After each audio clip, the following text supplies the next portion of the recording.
آج معاشرے میں نظر کیجیے، آپ دیکھیں گے، دیکھ کر کے بڑا افسوس ہوتا ہے، بڑی تکلیف ہوتی ہے۔ نوجوان گناہوں کی گندگی میں اس طرح سے پھنس چکے ہیں کہ اس میں سے نکلنا ہی نہیں چاہتے۔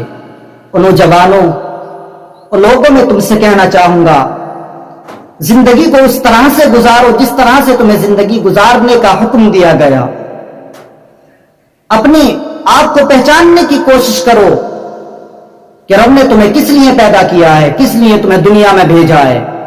وما خلقت الجن والانس الا لیعبدون، کہ رب نے انسان اور جنوں کو پیدا کیا ہے عبادت کے لیے۔ ان نوجوانوں، آپ غور کیجئے کہ ہم زندگی کو کس طرح سے گزار رہے ہیں، کس طرح سے ہم گناہوں میں پھنسے ہوئے ہیں، گناہوں میں گر چکے ہیں۔ اس اپنی زندگی کو صاف کرنے کی کوشش کیجئے، اچھی بنانے کی کوشش کیجئے۔ اس طرح میں تم کو سمجھاؤں تو آپ بآسانی سمجھیں گے۔ حضرت حسن بصری رحمت اللہ علیہ اپنے شاگردوں کے ساتھ تھے، کہیں سفر کر رہے تھے، آپ نے ایک امیر زادے کو دیکھا، بڑا عمدہ لباس پہنے ہوئے، بڑا بہترین لباس پہنے ہوئے، بڑا اچھا لباس، اور اس کو خوشبو سے معطر کیا ہوا، خوشبو سے معطر وہ لباس، اور اپنے خادموں کے ساتھ بڑی شان کے ساتھ یہ نکلا۔ حضرت حسن بصری رحمت اللہ علیہ نے دیکھا، اس کی طرف متوجہ ہوئے، اور متوجہ ہو کر اس سے کہا، اے امیر زادے، کہاں کا ارادہ ہے، کدھر جانا چاہتے ہو؟ کہا، بادشاہ کی خدمت میں جا رہے ہیں۔ حضرت حسن بصری رحمت اللہ علیہ نے فرمایا کہ بادشاہ کی خدمت میں جا رہے ہو تو یہ لباس اتنا عمدہ اور خوشبو سے معطر کس لیے؟ صرف اس لیے کہ یہ بادشاہ ہے، اس کے سامنے میں حاضری دوں گا تو میرے پھٹے کپڑوں کو دیکھ کر، میرے گندے کپڑوں سے مجھے شرمندگی نہ ہو، مجھے شرمندگی کا احساس نہ ہو، شرمندگی نہ دیکھنی پڑے، صرف اس لیے اچھے کپڑے کو پہن کر بادشاہ کی بارگاہ میں جا رہا ہے۔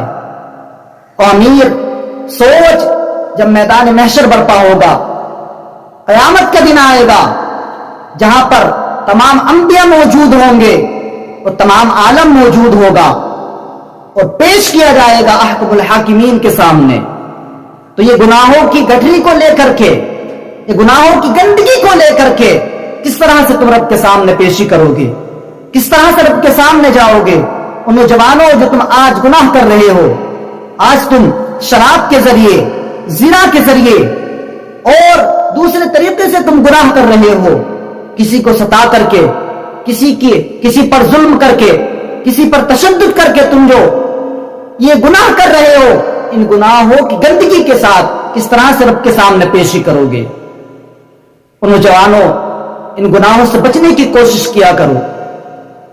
جس طرح سے رب نے تم کو پیدا کیا ہے اسی طرح سے اپنی زندگی کو گزارو، اپنی شخصیت کو پہچانو کہ ہماری شان کیا ہے۔ اللہ تعالیٰ نے انسان کو اشرف المخلوقات بنایا ہے، اشرف بنایا ہے۔ اپنے مرتبے کو جانو، اپنی حیثیت کو پہچانو۔ حضرت حسن بصری رحمت اللہ علیہ نے کہا کہ تو نے کبھی اپنے گھوڑے پر اس کی ہمت سے زیادہ وزن ڈالا ہے؟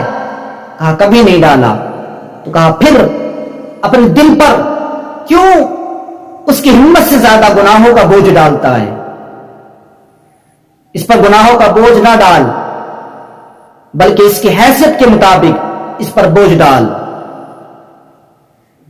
امیر زادے نے حضرت حسن بصری رحمت اللہ علیہ کے بیعت کی، اور وہ اللہ تبارک و تعالیٰ کی عبادت کرنے لگا، اپنی زندگی کو اچھی طرح سے گزارنے لگا۔